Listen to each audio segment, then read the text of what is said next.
glorioso del Paraguay.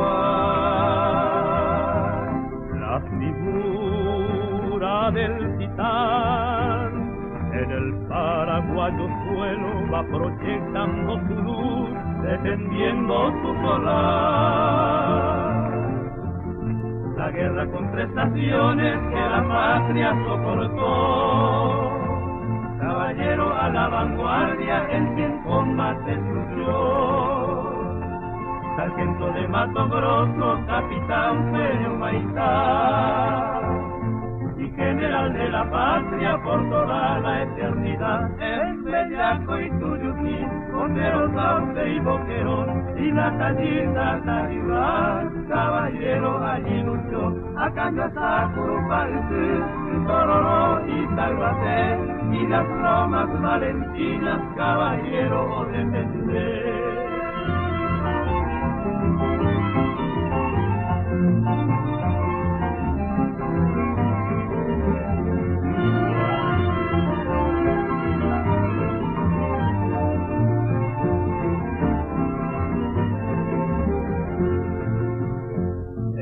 Campos de batalla, su regimiento en tropel fue fantasma aterrador del poderoso invasor. Caballero y sus dragones, hubo un saque al enemigo, defendiendo al Paraguay, nuestra sagrada nación. Ese rubio general, Juan Valiente, fue gentil, en sus ojos reflejaba nuestro ciego guaraní. Francisco Solano López por su hazaña lo premió,